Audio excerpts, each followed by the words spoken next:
Glória a Deus. A paz do Senhor Jesus, minhas irmãs. Glória a Deus. Peço para que você abra sua Bíblia, 2 Reis, capítulo de número 4. É um texto muito conhecido. 2 Reis, capítulo 4. 2 Reis, capítulo de número 4. Enquanto nós estamos abrindo as nossas Bíblias, eu quero tecer os meus agradecimentos, em primeiro lugar, a Deus Pai, Filho e Espírito Santo. Se não fosse o Senhor, com certeza eu não estaria aqui nesta tarde. Eu louvo, agradeço, glorifico, exalto o nome do Senhor Jesus, tributo a Ele, rendo a Ele toda honra, toda glória, todo louvor, toda adoração. Agradeço a Deus pela coordenação de toda a programação, de todo o evento, em especial a minha querida amiga Sheila. Muito obrigada, Sheila, pela oportunidade, pastora Sheila, de estar aqui com vocês. Fiquei muito feliz pelo convite, muito alegre. É uma satisfação muito grande estar com vocês. Juntamente com você, a minha amiga Rai, que foi instrumento de Deus para eu te conhecer também. Que Deus abençoe, Rai. Nós temos uma aliança em Deus. Muito obrigada, que Deus abençoe a sua vida. Toda a coordenação da CBN Brasília, que Deus abençoe cada uma de vocês, de toda a diretoria, de toda a coordenação. Pastora Rose, ali também de Cuiabá. Sexta-feira eu estou indo para a sua terra, viu? Estou indo para Cuiabá. Vou pregar lá no evento, só que é em Rondonópolis. Vou até Cuiabá, de Cuiabá eles me buscam lá, sexta, sábado e domingo, vou estar lá na sua terra. Louvo a Deus pela vida de cada uma das pastoras, algumas amigas que eu já vi aqui, que Deus abençoe, a pastora que é a anfitriã da casa, que Deus abençoe a sua vida, pastora Marjorie, missionária? Missionária Marjorie, que Deus abençoe a sua vida poderosamente, é uma satisfação conhecê-la. É muito bom estar com vocês aqui hoje, tá, minhas irmãs? Peço para que vocês se coloquem de pé. 2 Reis, capítulo de número 4, eu vou fazer a leitura com você, o versículo de número 26, tá? Nos diz assim a palavra de Deus: agora, pois, corre-lhe ao encontro e diz-lhe: vai bem contigo, vai bem com teu marido, vai bem com teu filho. E ela disse: vai tudo bem. Pode se assentar, ficar à vontade. Eu vi ali também a pastora Alexandra. Estaremos juntas, né, pastora? Acho que é agosto, né? Estaremos juntas ali também no evento de mulheres ali, na Igreja Batista, lá na Ceilândia. Eu já fui apresentada aqui pela Sheilinha. Eu me chamo Micaele Tenório, congrego na Igreja ADETAG Sede, Ministério de Madureira, Assembleia de Deus, Ministério de Madureira, ali em Taguatinga, mais conhecida como a Igreja do Relógio, fica em frente ao cemitério de Taguatinga, uma igreja muito conhecida aqui em Brasília. Sou casada com o Ribamar, sou mãe do João Miguel, sou protestante, cristã protestante há 24 anos, prego a palavra de Deus há 23 anos, sou formada em Direito, estou na minha segunda graduação, estou cursando agora Psicologia, e para mim é uma satisfação muito grande estar aqui com vocês, tá? Sirvo a Deus ali na minha igreja sede, como dirigente do culto Quinta Profética, que é o nosso culto dia de quinta-feira, que é o culto da Vitória. Também sirvo a Deus onde eu congrego ali na Assembleia de Deus, como missionária convencionada pela CONAMAD, que é a Convenção das Assembleias de Deus do Brasil. Já me apresentei para vocês já me conhecem um pouco. Agora eu vou começar aqui a ministrar com vocês o texto que nós fizemos a leitura, que eu fiz a leitura com vocês. Eu confesso que quando a Sheila me passou esse tema, falou muito forte no meu coração. Muito forte, porque esse tema ele é extremamente poderoso e riquíssimo. E eu confesso para vocês que nessa tarde é muito difícil até escolher um personagem para apresentar para vocês, porque são tantos personagens, a Bíblia é tão incrível, é tão completa, tão rica, são tantos personagens. E eu confesso a vocês que eu pensei em vários momentos em ministrar, apresentar para vocês aqui sobre Priscila, uma excelente cooperadora na igreja mãe ali, a gente falando de igreja primeiro século, nós trabalhamos bastante sobre Priscila, ali com as meninas lá da Ceilândia. Eu poderia falar aqui com vocês sobre Febe, cooperadora, que o próprio Paulo apresentou ela como cooperadora de Cristo, cooperadora de Paulo, cooperadora da obra do Senhor. Paulo faz referência dela, apresenta ela, recomenda ela, mais do que apresentar, ele recomendou Febe à igreja ali, aos romanos, quando ela leva a carta aos romanos. Poderia falar de tantas outras mulheres incríveis, instrumentos do Senhor. Mas eu confesso para vocês que Deus, Ele me direcionou e o Senhor me guiou a falar da sunamita aqui nessa tarde. E vocês vão entender o porquê o Espírito Santo me direcionou a apresentar a vocês essa história dessa mulher que é tão conhecida, né? Podia falar sobre Rispa, que eu sou apaixonada, também trabalhei com vocês sobre Rispa. Podia falar de tantas mulheres, mas o Espírito Santo, ele queimou no meu coração a história de sunamita. E eu vou compartilhar com vocês aqui. Não vou entrar muito nos pormenores, porque vocês já conhecem, né? Já é bem sabida de todas vocês a história dessa mulher. Mas a Bíblia nos apresenta que havia uma mulher, uma sunamita, e essa sunamita começa a observar o homem de Deus. E quem era esse homem de Deus? O profeta Eliseu. Sunamita não era o seu nome, obviamente sunamita era a sua nacionalidade, porque essa mulher, ela era de Sunem. Obrigatoriamente o homem de Deus, Eliseu no caso, ele precisava passar por Sunem. Era obrigatório para ele, porque ele estava ali indo para o Monte Carmelo. Então necessariamente, obrigatoriamente, ele precisava passar por Sunem. E sempre que ele passava, frequentemente que ele passava por Sunem, aquela sunamita começa a observá-lo. E ela para o homem de Deus para que sempre que ele por ali passasse, ele parasse na casa daquela mulher e ele comesse pão, bebesse água, não somente ele, mas também juntamente com o seu moço Geazi. E isso passa a acontecer de uma forma ali rotineira. Só que algo chama a atenção dessa mulher.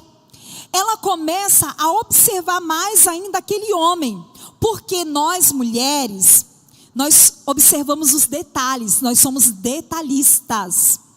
E aquela mulher começa a observar aquele homem, e ela chega a uma conclusão, que aquele homem era um homem de Deus. E ela compartilha essa conclusão a qual ela chegou com o seu marido. E ela diz: olha, eu cheguei a uma conclusão. Eu observei que esse homem que frequentemente passa por aqui, come pão na nossa casa, bebe água na nossa casa, eu percebi que ele é um homem de Deus. Construamos para este homem um quartinho. E vamos também, além de construir, vamos mobiliar este quarto, para que todas as vezes que o homem de Deus por aqui passar, ele tem um lugar para ele descansar. Olha a sensibilidade dessa mulher. Nós estamos em uma temática de cooperadoras. E eu observo a sensibilidade da sunamita, como o Espírito de Deus ministrou no meu coração. A sensibilidade dessa mulher em perceber a necessidade do profeta do Senhor. Em outras palavras, em perceber a necessidade da obra de Deus. Por que não dizer assim? Se era o profeta do Senhor que executava a obra do Senhor. Aquela mulher tem uma sensibilidade. Não vou nem dizer de Samaria até Sunem. Só de Sunem, onde ela residia, até o Monte Carmelo, dava ali cerca de 30 quilômetros. Lembrando que nessa época não tinha um automóvel, ainda não tinha sido inventado. A maioria das viagens, elas eram feitas em cima de algum tipo de animal, como camelos, como jumentos. Ou também as pessoas, na grande maioria das vezes, eles faziam a pé. Então era muito distante, era muito longe, era muito desgastante, era muito cansativo. Aquela mulher em nenhum momento ela esperou o homem de Deus se reportar a ela e falar da sua necessidade. Mas ela observa e ela chega a uma conclusão. Deus, Ele nos chamou e Ele nos levantou e também nos capacitou como mulheres visionárias. Nós somos em Deus. Eu falo muito sobre Barnabé e volto de novo para as meninas lá da Ceilândia. Eu sempre estou me reportando a elas porque, gente, eu tenho uma aliança com elas e eu estou lá direto com elas. E nós trabalhamos sobre Barnabé, não foi, Rai? Barnabé e Paulo, que Barnabé esteve ali auxiliando Paulo, não somente Paulo, depois ele vai auxiliar também João Marcos. Ele era um homem visionário. E ele não era um dos apóstolos, mas ele era um cooperador no reino de Deus. A gente fala muito sobre Paulo. Quantos livros tem aí sobre Paulo? Eu estudei um pouco da biografia dele, passei mais de 3 anos estudando. Aprendi um pouco da biografia de Paulo, mas tem muita coisa para aprender, porque ele deixou muita coisa. E eu confesso a vocês, falamos tanto sobre Paulo, mas para Paulo chegar onde ele chegou, foi necessário um Barnabé na vida dele, foi necessário alguém no caminho dele, um cooperador, que enquanto ninguém acreditava nele, inclusive o colegiado apostólico em Jerusalém, foi necessário um Barnabé para chegar lá, buscar Paulo na região da Arábia, que é conhecido como uma região de deserto, pegar Paulo e dizer, não, eu vou te apresentar lá. Gente, nem um colegiado apostólico, eles acreditavam na conversão de Paulo. Aí chega Barnabé e diz, eu vou te apresentar a Pedro e a Tiago, nada mais, nada menos do que os 2 grandes líderes da igreja neste período. Alguém que cooperou, alguém que não se sentiu ameaçado, alguém que não se sentiu envaidecido a ponto de dizer, não, eu não posso apresentá-lo, não, eu não posso ajudá-lo, porque só tem espaço para mim. Eu me sinto tão triste, eu sei que aqui não tem, graças a Deus, mas eu me sinto tão entristecida, e creio que o Espírito de Deus, tenho certeza, creio piamente, que o Espírito de Deus mais ainda, com pessoas que têm um comportamento tão egoísta, tão medíocre. Eu sei que não existe no nosso meio, mas lá fora existe. Existem pessoas que agem como Penina. A Bíblia apresenta Penina, em alguns momentos nem chama o nome dela, chama a rival. Eu não sei na sua tradução, na minha tradução vai dizer, né? Fala de Ana e vai dizer, e a sua rival, nem diz Penina, vai dizer, e a sua rival, porque Penina se portava como rival de Ana. E quantos lugares, principalmente lá fora, quantas mulheres se portam rivais de outras mulheres? Só que isso acontece lá fora, mas aqui dentro não acontece, porque aqui dentro eu sei que a minha amiga não é minha rival. Eu sei que essa irmã, essa amiga que está do meu lado, ela é cooperadora. E eu também sou cooperadora. E nós cooperamos juntas. Trabalhamos juntas. Se a minha amiga está bem, eu estou muito feliz. Se eu estou bem, a minha amiga está muito feliz. Sheilinha, alguém chegou para mim e falou assim, eu vou dar esse testemunho para vocês aqui, não porque eu sou boa, porque, gente, eu não sou boa. Bom é Jesus.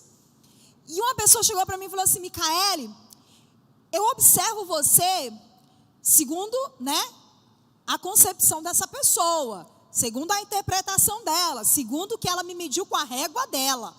Ela disse, eu observo você, e eu percebo que o que você pode abrir de espaço para outras, principalmente para outras mulheres, você abre. Lá na igreja você leva mulheres para pregar, você apresenta mulheres, você indica mulheres. E ela disse, eu vejo em você algo que eu não vejo, segundo a régua dela, que ela mediu, que eu não vejo em outras pregadoras, eu vejo em você. Você indica outras mulheres, você leva no trabalho que você dirige outras mulheres para pregar, você apresenta elas para os congressos, para os líderes, para as líderes. E ela disse, eu não vejo outras fazerem a mesma coisa que você faz. Quando eu voltei para casa, o Espírito de Deus falou tão forte no meu coração. Porque eu não deixei aquilo entrar para o meu coração e eu me senti envaidecida de jeito nenhum.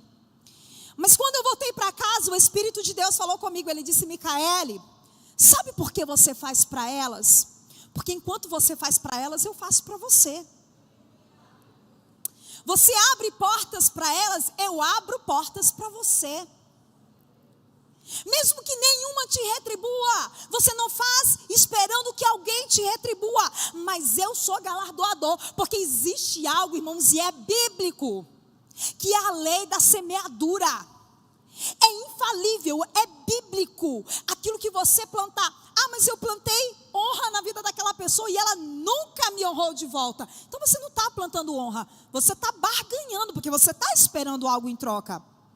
A honra é aquilo que eu faço com uma mão e eu não espero, nem mostro para outra mão e eu não espero o retorno.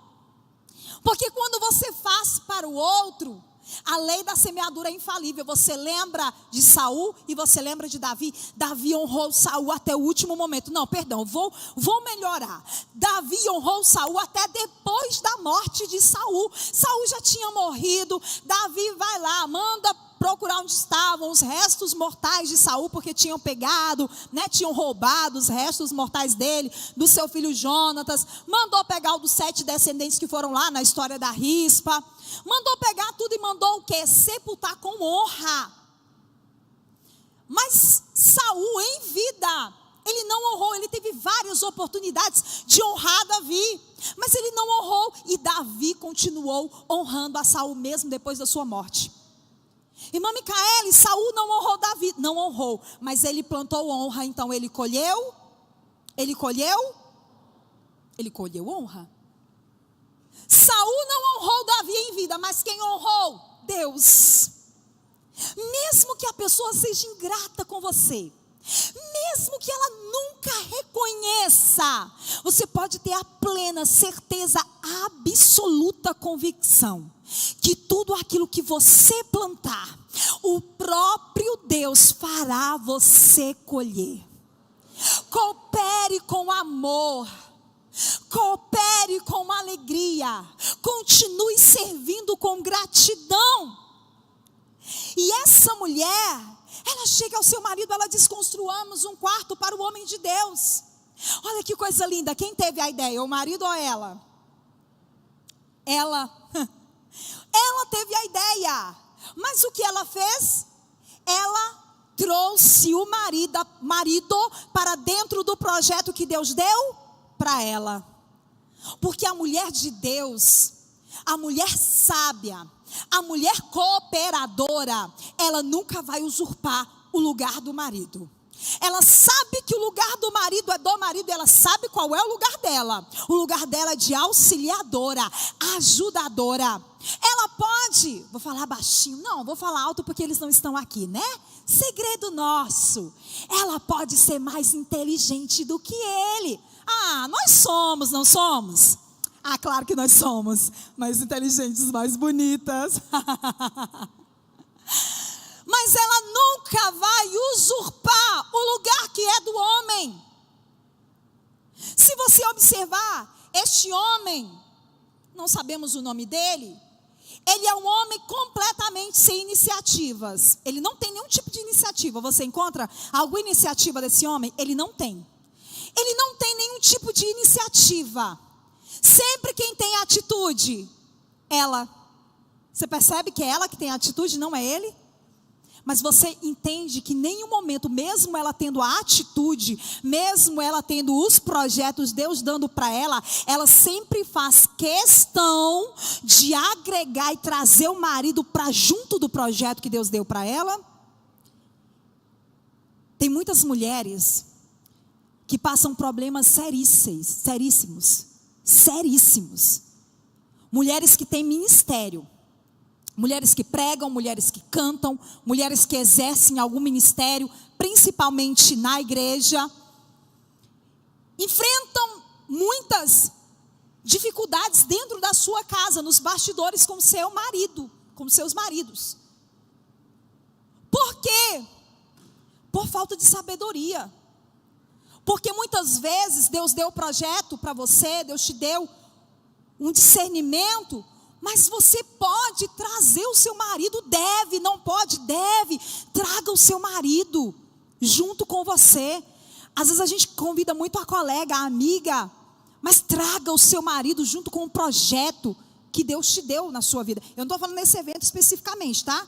Esse evento é um evento de mulheres. Eu estou falando para o ministério, aquilo que Deus tem na sua vida. traga o seu marido junto com você. Essa mulher, ela vai falar com o marido, ela diz construamos. Observe, aqui não está no singular, aqui está no plural. Ela não disse, não bateu a mão no peito e disse, eu vou construir um quartinho para o homem de Deus. A ideia é minha, então eu vou fazer, eu vou executar. Não, ela diz construamos. Ela chega para o marido com bons argumentos. Ela chega para o marido e ela diz, olha, eu cheguei a uma conclusão, ele é um homem de Deus. Construamos um quarto para ele. Ela não disse, eu tive a ideia, então, construam aí um quarto para este homem de Deus. Não, ela disse, construamos. Meu marido, eu tive o projeto. Deus me deu aqui o discernimento e o projeto. Mas eu só executo com você. Construamos. Construamos. Cooperadora. Ela vê a necessidade e ela é proativa. A cooperadora é proativa. Ela observa, porque existem pessoas que são proativas em observar, percebe a necessidade, mas infelizmente depois sai comentando na hora que vai embora dentro do carro. Você viu aquilo ali? E aquilo outro. Essa observação que nós temos é para ajudar, auxiliar, cooperar. Essa mulher é uma mulher completamente proativa. Se no mundo as pessoas que melhor se desenvolvem, principalmente no mercado de trabalho, são pessoas proativas. E no reino de Deus, também, o Senhor está chamando mulheres que são proativas. Essa mulher diz, construamos um quartinho para o homem de Deus, vamos mobiliar esse quartinho. E assim eles executaram, construíram, mobiliaram. E eles apresentam aquele quarto ao homem de Deus. E o homem de Deus, eu poderia falar muito do homem de Deus, mas eu quero enfatizar mais sobre essa mulher, tá? Então o homem de Deus, ele fica naquele quartinho sempre com o seu moço, Geazi, e ele passa agora por Sunem a descansar também, não somente parar para comer e para beber, mas ele passa a descansar, lembrando que a viagem era uma viagem muito longa. E aí o texto bíblico nos apresenta assim: e certo dia, estando o profeta Eliseu no quarto, neste mesmo quarto, certo dia, ele disse para o seu moço Geazi, busque sunamita, chame sunamita para que ela venha aqui. Olha que coisa interessante. Certo dia, às vezes quando a gente apresenta esse texto, a gente pensa que na mesma hora que o homem de Deus entrou no quarto, né, que ela apresentou o quarto a ele, ele ficou tão feliz, tão emotivo, que ele já disse, sunamita, o que é que você quer? Não foi assim. Não foi assim. O tempo passou e ele ficou usufruindo ali daquele quarto. Certo dia, o tempo vai passando e um dia ele estava naquele quarto e ele pensou, o que eu posso fazer por esta sunamita?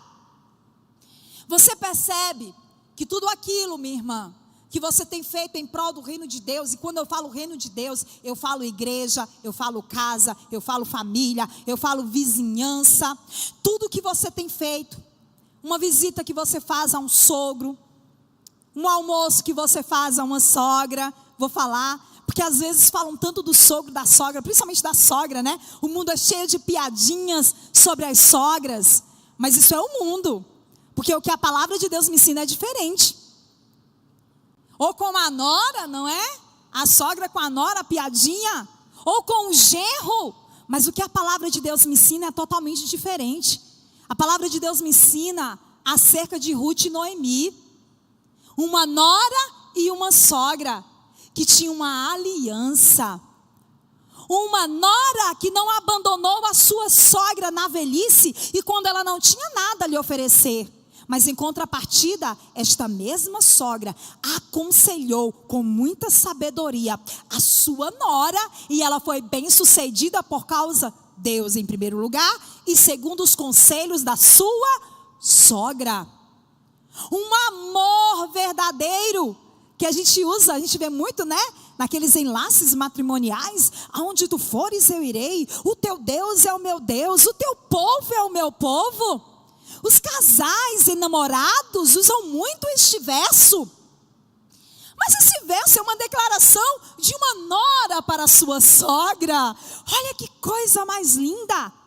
E o genro? O que a Bíblia nos apresenta sobre o genro? Pedro, quando a sua sogra estava doente, a Bíblia diz que a sogra de Pedro estava doente na casa de Pedro. E Jesus a curou na casa de Pedro. A gente pensa, cooperadoras, como eu posso ser cooperadora? Cooperadora, eu começo servindo a minha casa. Cooperadora do reino, eu começo como Susana Wesley. Susana Wesley, aos 5 anos de idade, ela fazia uma oração.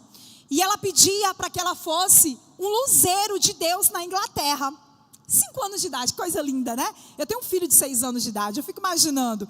5 anos de idade, ela orando e pedindo, Senhor, eu quero ser um luzeiro na Inglaterra. Susana Wesley cresceu, casou, constituiu família, casou, né, com Samuel Wesley, foi mãe de vários filhos, alguns deles não sobreviveram, alguns outros sobreviveram, enfim. Susana Wesley não tornou-se uma pregadora itinerante.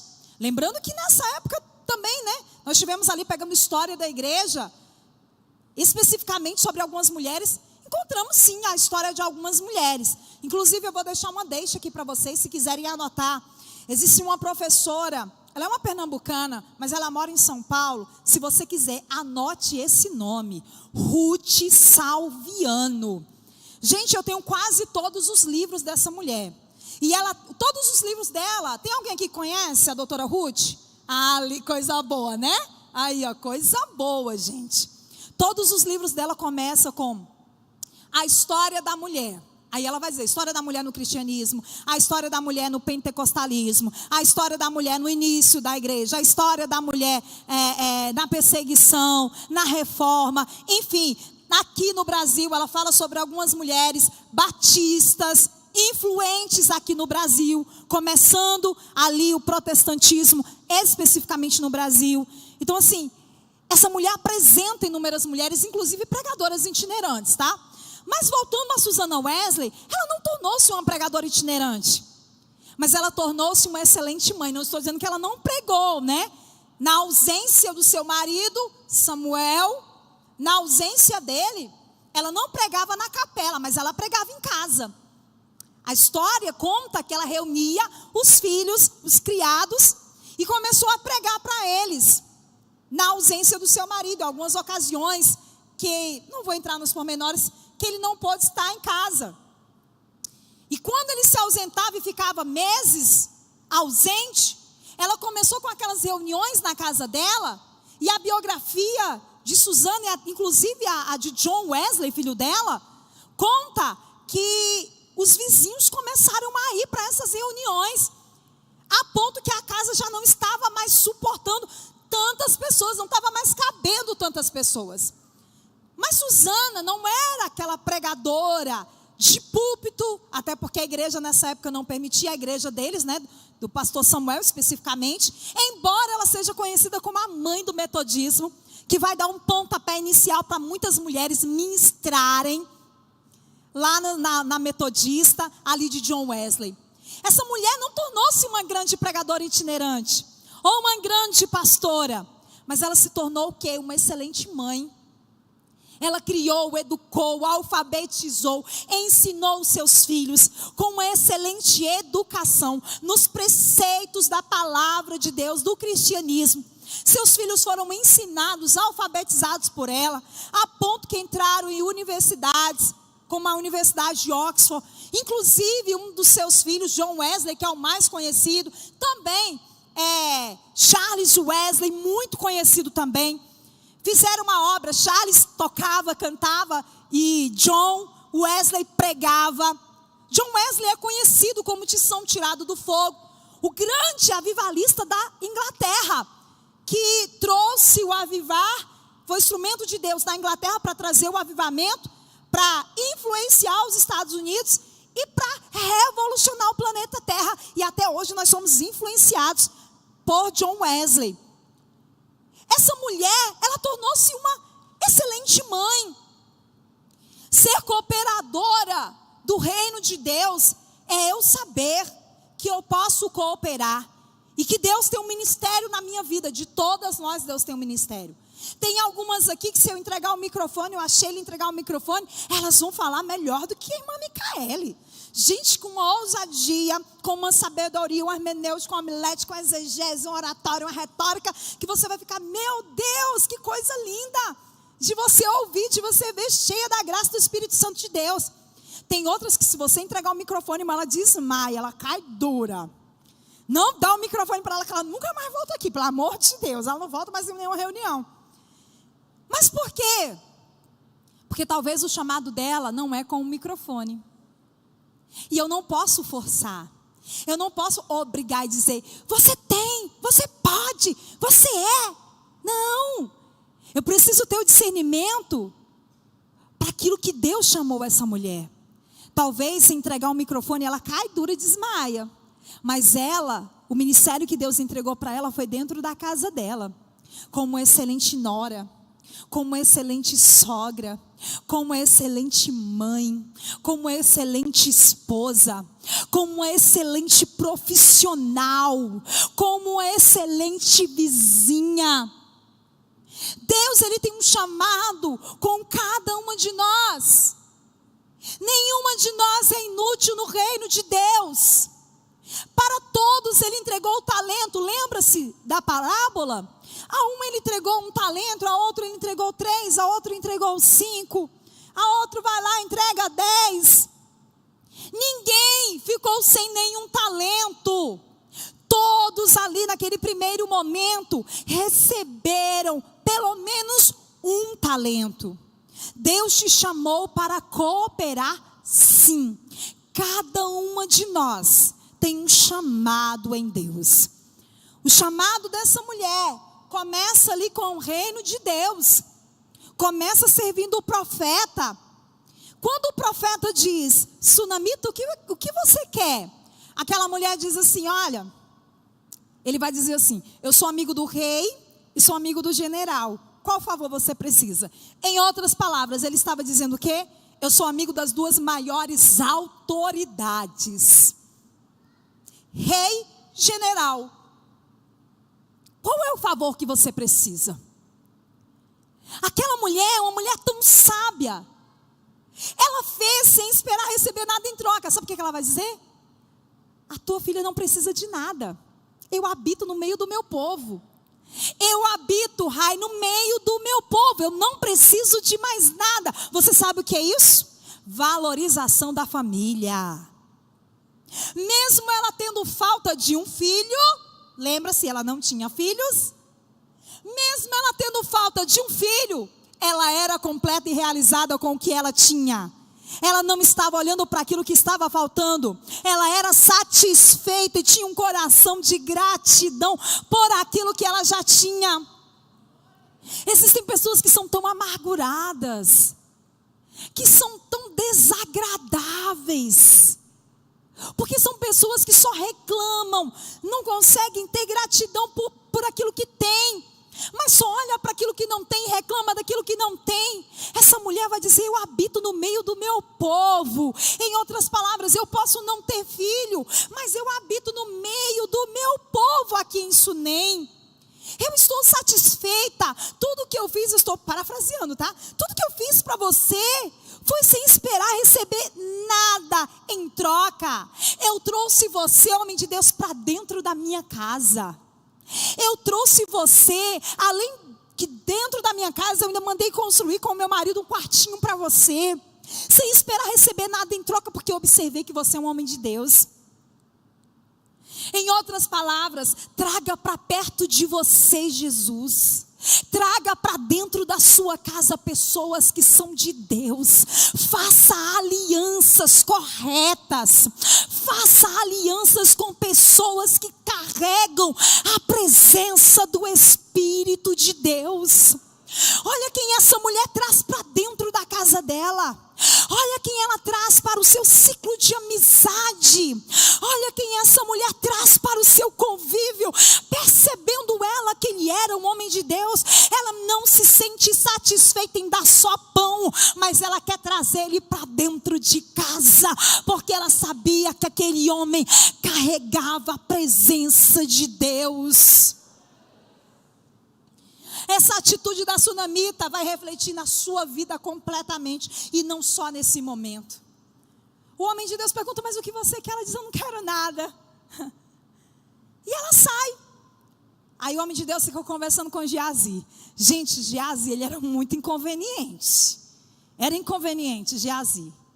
Ele era tão inconveniente. Se você pegar a história de Geazi, tem momentos que você fala assim: meu Deus, é muita paciência do profeta com essa criatura. Mas teve hora que até o profeta perdeu a paciência com ele, né? Você lembra? Agora tu vai ficar leproso e toda a tua descendência também vão ficar leprosos. Porque a gente tinha que ter muita paciência com Geazi. Ele era muito inconveniente. Geazi, mas teve um momento também que ele acertou. Não só errou, né? Geazi vai dizer assim para o homem de Deus: não, peraí. Ela disse, né, que ela não precisa de nada. Realmente, ela é rica. O texto já começa dizendo: havia uma mulher rica. Ela é rica. Tudo que o dinheiro pode comprar, ela tem, né? Ela é rica. Ela é casada. De solidão, ela não está sofrendo. Porque ela tem um marido ali com ela está muito feliz, aparentemente, com esse marido. Aparentemente, ela se dá muito bem com ele. Tem dinheiro, tudo que o dinheiro pode comprar, ela pode ter. Ela mora no meio do povo dela. Mas tem um detalhe: eles não têm filhos. E o marido dela já tem uma idade avançada. O homem de Deus nessa hora diz: vai lá, Geazi. Geazi era muito fofoqueiro. Muito fofoqueiro. E aí o homem de Deus fala assim: então vai lá, chama ela de novo. Chamou e ela voltou. Quando ela voltou, o homem de Deus falou para Geazi buscá-la. Quando ela chegou, o homem de Deus profetizou, liberou uma palavra sobre a vida dela. Que naquele tempo determinado, ela estaria com uma criança, carregando uma criança nos seus braços. Perceba, o homem de Deus revelou o que ela precisava. Alguém contou. Não foi por revelação. Ninguém chegou aqui. O homem de Deus não chegou para a sunamita e disse: eis que eu estou vendo, você não tem um filho, teu marido já é idoso, como eu já sei, mas vocês não têm filhos, então agora o Senhor vai te dar um filho, porque Deus está me revelando. Não. Alguém contou para ele. Você lembra de Eli? Eli também não disse: Deus está me mostrando o que Ana está passando. Não. Ana chegou para ele e disse: eu estou amargurada, eu estou angustiada. E aí ele disse o quê? Vai em paz, o Deus de Israel conceda a tua petição, que você pediu que Deus te dê. Por que nós acreditamos tanto quando alguém chega para nós e chega falando às vezes em línguas? Eu creio, viu? Creio muito nos mistérios. Mas por que a gente crê tanto quando alguém chega falando em línguas, põe a mão na nossa cabeça, ou chega para nós e bate o pé no chão e começa a falar em línguas e diz: Deus está me dizendo isso para a sua vida? E por que a gente não acredita tanto quando alguém libera uma palavra sobre as nossas vidas? Você sabia que os maiores milagres que Jesus operou foram de forma simples, Sheila? Simples. Porque às vezes a gente acha que Deus só está operando se o negócio estiver assim, virando de cabeça para baixo. Deus está operando. Se tiver o silêncio, Deus não está operando. Os maiores milagres de Jesus aconteceram assim, Alguém chegava para Jesus, Jesus dizia: o que você quer? A pessoa dizia: eu quero ver. E Jesus dizia: veja. Qual foi o reboliço que aconteceu aqui? Não estou dizendo que não acontece. Lógico que acontece. Pentecoste foi o mover, o Espírito veio, o povo começou a gritar, né? O povo começou a dizer: eles estão doidos, estão embriagados, o que é isso? Esse povo está maluco, né?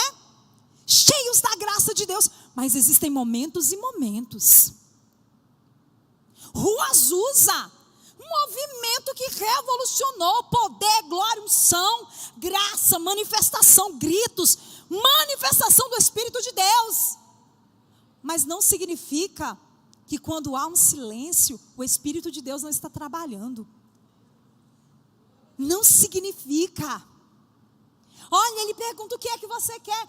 Senhor, eu quero andar, mas não tem ninguém que me ajude. Ele disse: levanta, pega a tua cama e anda. Olha que coisa simples. Simples, cirúrgica, tremenda, poderoso, sobrenatural. Mas ele opera também nessa simplicidade. Essa mulher vai perceber que o homem de Deus vai liberar uma palavra sobre a vida dela. E a palavra, ela tem um poder. Eu amo aquele livro Quarta Dimensão. Acredito que muitos aqui devem conhecer. Eu amo dormir escutando Quarta Dimensão. Eu já ouvi ele 300 vezes. Eu amo aquele livro Quarta Dimensão, do reverendo David Pong Cho, né, que faleceu agora recentemente, deve ter uns 3 anos, 2, não sei, 2, 3 anos, sou ruim de data. Gente, como aquele homem, meu Deus, que homem usado por Deus. E você percebe que o poder da palavra, ali na Coreia, não muda somente o estado da igreja, mas a igreja, através do poder da palavra, mudou a igreja, e a igreja mudou uma nação.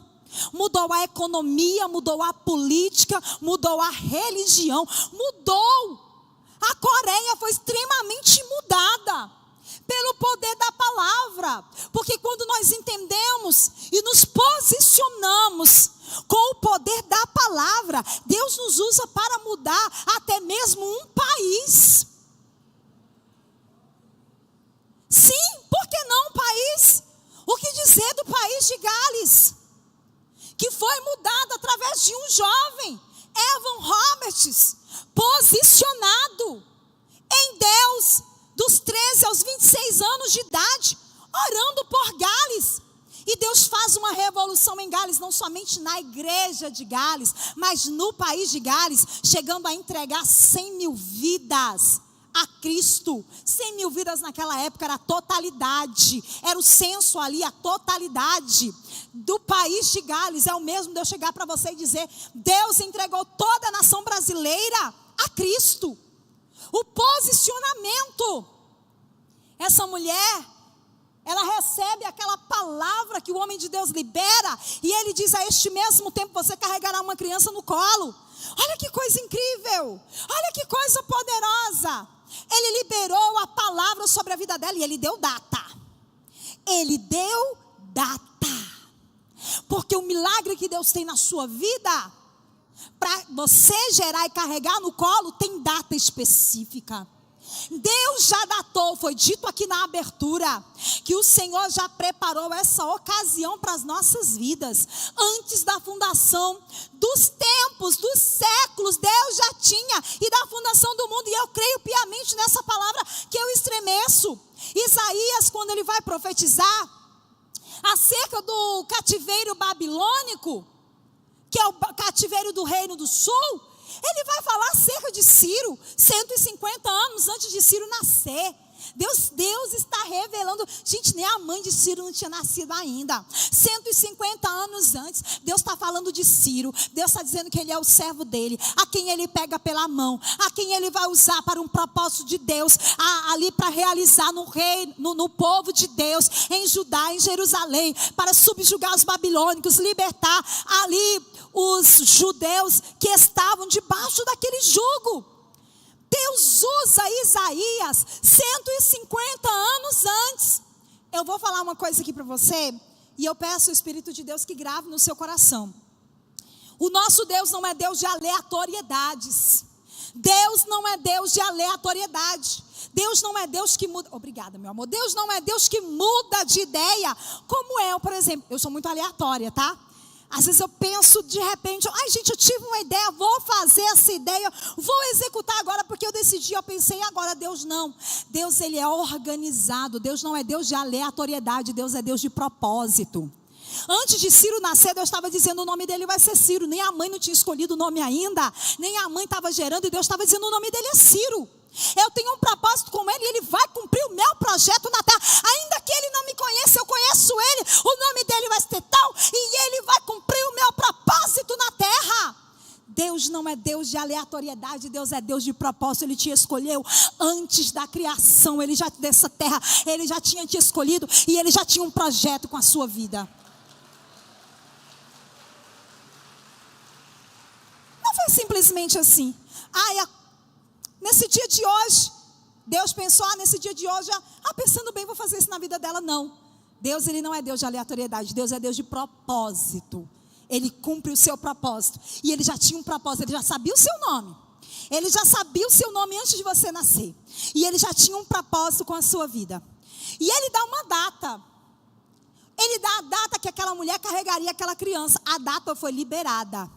Deus, está tudo programado, Rai. Deus já programou, está programado por Deus. Já tem data aquilo que Deus vai realizar na sua vida. Já tem data aquilo que Deus vai realizar na sua história. Já tem data o milagre que você está esperando há muito tempo. Ele está dizendo: a este mesmo tempo determinado ela carregará uma criança no colo. Ele está datando o milagre dela. Tem data, já tem data. O milagre está sendo gerado, mas já tem data para você carregar ele no colo. Está marcado por Deus. No calendário do céu já tem data. Aí essa mulher recebe aquela palavra, o tempo passa, e ela recebeu e acreditou e aconteceu. Sabe por quê? Sabe por quê? Rose, pastora Rose, porque aquela mulher, ela pediu filho? Não. Ela pediu? Mas Deus deu? Deu. Por quê? Enquanto você está empenhado em fazer a obra de Deus sem esperar receber absolutamente nada em troca, você faz com um coração sincero, Deus te dá até o que você não pediu. Você está entendendo que quando eu estou preocupada com a obra de Deus, em executar com excelência a obra de Deus, Deus me dá até o que eu não pedi. Mas Ele sabe o que eu preciso melhor que eu mesma. A mulher pediu um filho? Não. Mas ela recebeu, mesmo que ela não. Oh, aleluia. Você está fazendo com tanto amor e Deus está vendo. Você está sofrendo retaliações no mundo espiritual e Deus está vendo. Você está chorando, a ingratidão empunhalada pelas costas. Alguém que você ama, que faz com amor, falando pelas costas. Outro com ingratidão, outro reclamando. Coisas às vezes que saem fora do nosso roteiro, que dão errado. E você às vezes fica com um coraçãozinho tão pequeno, mas você continua fazendo com excelência. Você até pensa em entregar o departamento e diz: Deus, esse ano não passa, esse ano eu entrego. Aí chega lá no final do ano, para começo de ano, Deus testifica novamente, renova suas forças como a águia. Você se alegra em Deus e diz: Senhor, eu vou continuar, mas só esse ano, Senhor. E você vai novamente e faz com amor, você faz com zelo. E eu vou liberar pelo poder da palavra de Deus aqui hoje, como Eli liberou, como Eliseu liberou. Enquanto você está fazendo a obra de Deus com tanto amor, hoje à tarde você tinha 1000 coisas para fazer. Eu tinha 1000 coisas, você tinha 1000 coisas. Mas você se programou, você priorizou, a palavra certa é essa. Você priorizou estar aqui hoje. Lembra de Marta e Maria? Qual é a sua prioridade? Você priorizou estar aqui. Sabe o que Deus está dizendo para você aqui hoje? Eu vou te dar até aquilo que você não pediu, mas eu sei o que você precisa. Se Deus nos dá até o que nós não pedimos, imagina o que a gente pede. Ele dá até o que a gente não pede. Ela pediu? Não pediu filho, mas ela recebeu. Vamos lá para eu partir para a conclusão com vocês? Essa mulher vai agora, o menino cresce, o tempo passa, o menino cresce. Seu pai está lá no campo. De repente aquela mulher recebe uma notícia. Seu marido percebe que o filho está passando mal. Começa a dizer: ai minha cabeça, ai minha cabeça. Um servo, né, o pai entrega o menino a um servo e diz o quê? Leva o menino à sua mãe. Por quê? Quando o menino está saudável, ele fica com quem? Né, missionária? Fica com o pai quando está saudável. E quando está doente? O meu passou a noite inteira febril. Deixei ele medicado, deixei com a minha sogra. A minha Noemi na minha vida. O nome dela é Aparecida, mas é a minha Noemi, a minha sogra. Deixei o João lá com a minha sogra. Passou a noite inteira com febre. Mas quando o menino está bom, o menino está com quem? Está com todo mundo, menos com a mãe. Principalmente está com o pai. Mas na hora que adoece, vai, leva esse menino para a mãe. Pega o menino e leva ele para a mãe. Chegou o menino. Quando a mãe pega aquele menino, o texto bíblico diz que aquela mulher colocou o filho nos seus joelhos. Que é isso, gente? A mulher pega o menino, ela não sai correndo, aí eu vou em um que faz um chá, eu vou no outro que faz um remédio. Não, ela pega o menino, ela põe o menino nos joelhos. Onde você tem colocado a tua casa, a tua família, os teus filhos, os teus problemas? É na boca, é na rede social, é na casa do vizinho, é na casa da amiga. Ela põe o menino nos seus joelhos. E o menino mesmo nos joelhos, ele morreu.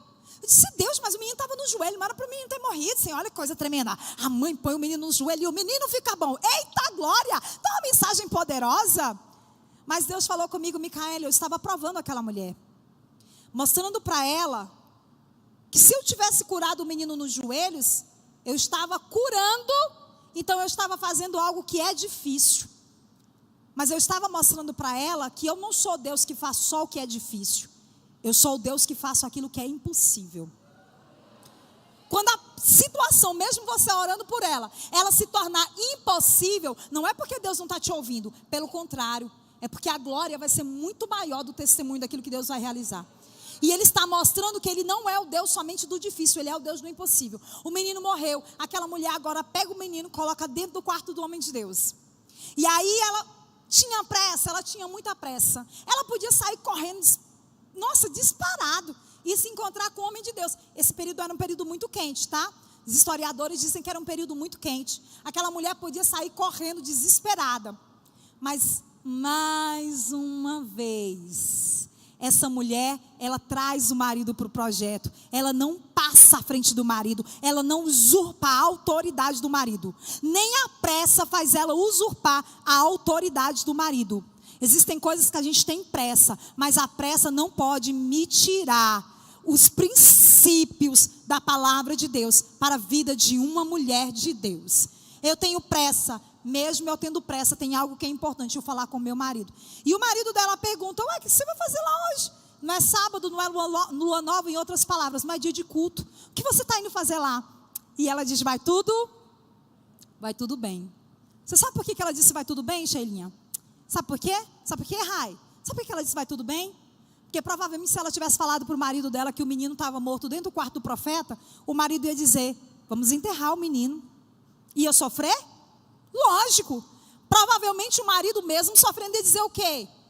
O que nos resta é enterrar. Vamos enterrar o menino. O que aquela mulher responde? Vai tudo bem. Por que ela responde vai tudo bem? Porque eu não posso exigir que o outro tenha a mesma fé que eu tenho.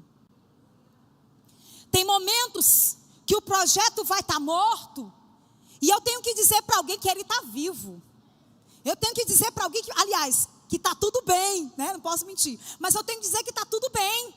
Tem momentos que o projeto parece que está morto. Alguém vai dizer, como é que está lá? Está dando tudo certo? Só Jesus sabe. O corpo do menino trancado dentro do quarto. Não, está tudo ótimo. Está tudo bem. Porque eu não posso exigir que o outro tenha a mesma fé que eu tenho. Pode ser o meu marido. Eu posso compartilhar com ele. Eu posso trazer ele para os projetos que Deus me entregou, me revelou, mas eu não posso exigir que ele tenha a mesma fé, o mesmo nível de fé que eu tenho. Para o marido ela disse, vai tudo bem, mas ela disse, eu preciso de um servo e de uma jumenta. E ele diz, então tá, pode ir. Ela pega um servo, uma jumenta e ela vai se encontrar com o homem de Deus. Mas ela fala algo pro servo. Ela diz assim, olha, se alguém te saudar, você não vai responder. Se alguém parar para te cumprimentar, você não vai parar. Você vai continuar. Não pare, não responda, não cumprimente ninguém. Continue. Por que ela falou isso? Porque ela tinha pressa. E quem tem pressa não para no meio do caminho para conversinhas. Sempre vai aparecer uma distração. Alguém querendo te distrair, alguém querendo te saudar, conversar com você, bater um papinho, mas você tem pressa. E Deus está dizendo, ouça o que o Espírito de Deus está dizendo. Você tem pressa, não se distraia no meio do caminho. Você tem pressa, não se distraia no meio do caminho. Alguém vai tentar te parar, alguém vai tentar te distrair. Não se distraia. Ela disse, não pare, não fale, não converse, não cumprimente, não pare, continua. Em outras palavras, não se distraia, porque você tem pressa. Quem está a caminho do milagre tem pressa, não pode se distrair. Ela vai juntamente com o servo. O homem de Deus, à vista de longe, diz: aquela é sunamita, o que ela está vindo fazer aqui? E então, ele diz para Geazi, Geazi vai lá, pergunta se está tudo bem. Tudo que Geazi queria ouvir, né? Eu disse para vocês que ele era muito inconveniente, curioso, fofoqueiro, né? Tudo que ele queria ouvir. Ele vai lá e pergunta: vai tudo bem contigo, sunamita? E ela diz: vai tudo? Com teu marido? Vai tudo bem. E com teu filho? Gente, essa mulher, eu estou estudando psicologia e eu fico pensando, gente, a inteligência emocional dessa mulher é fora da curva. Porque primeiro, quando o marido dela pergunta se estava tudo bem, ela diz: não está tudo bem. Gente, eu não dava conta. Se fosse eu estava chorando, gritando, me acabando toda. Aí chega Geazi e pergunta: está tudo bem? Com o menino, vai lá, né, bem específico. E ela diz: está tudo bem.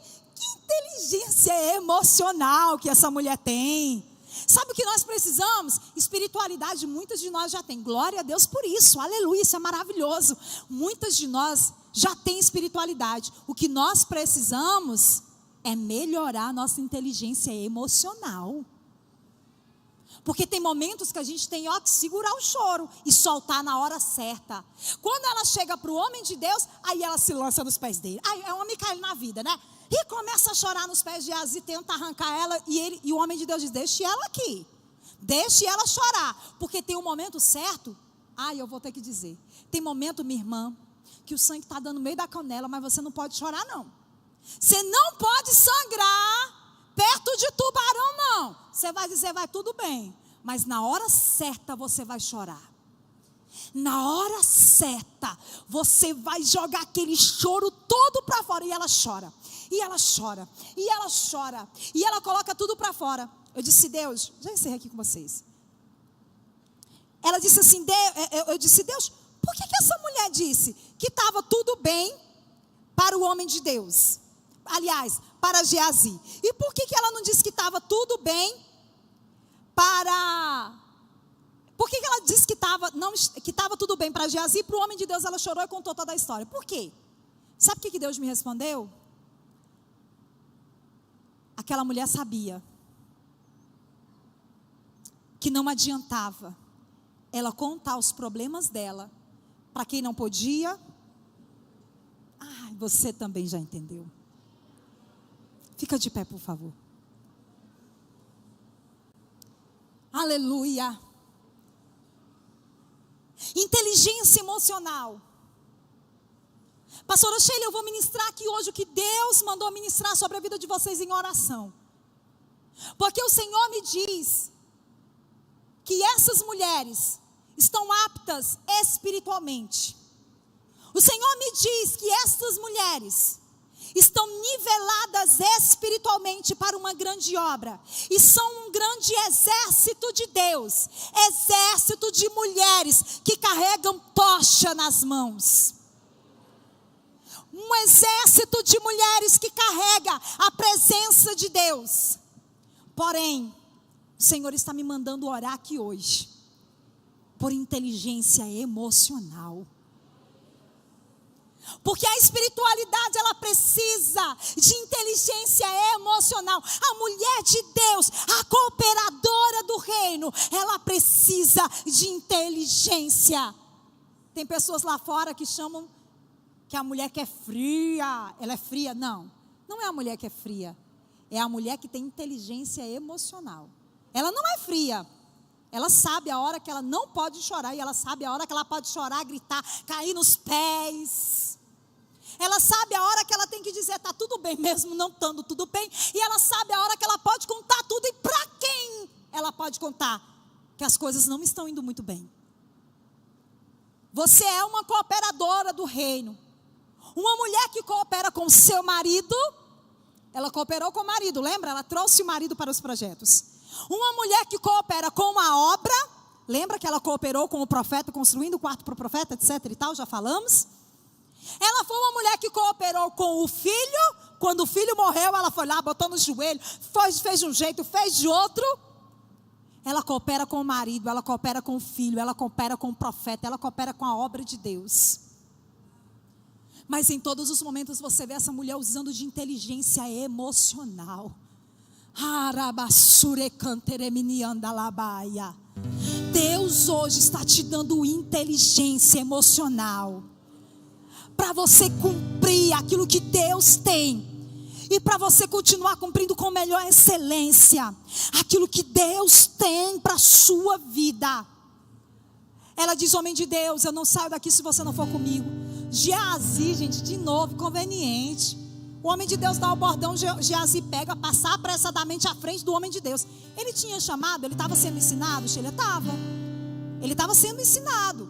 Assim como Elias preparou Eliseu estava preparando Geazi. Ele estava sendo ensinado, mas ele não esperou o tempo dele. Sabe o que ele faz? A Bíblia diz que ele passa apressadamente à frente do homem de Deus. Ele pega o bordão, porque tem gente que pensa que o negócio é o bordão. Não é, não é. Tem gente que não está esperando o seu tempo. Tem gente que está passando apressadamente à frente do outro.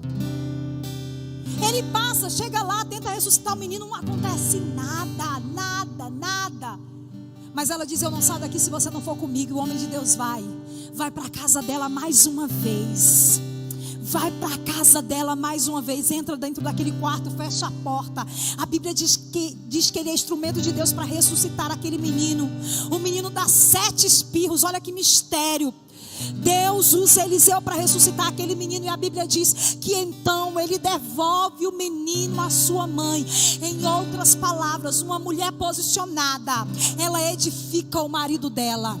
Uma mulher posicionada, ela é instrumento de Deus na vida do filho dela. O filho está lá fora, o filho está desviado, o filho está morto espiritual, mas ela não abre mão. Alguém está dizendo: sepulta o teu filho, enterra. Ela está dizendo: eu não vou enterrar o meu filho. Eu não vou enterrar. Eu sou cooperadora. Eu sou cooperadora. Eu sou cooperadora. Eu sou cooperadora. Feche os seus olhos agora.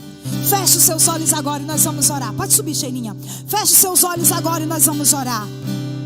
Espírito de Deus, Espírito de Deus, Espírito de Deus, nós ouvimos a Tua palavra, Senhor. Nós ouvimos a Tua palavra, Senhor, que falou conosco hoje, Pai.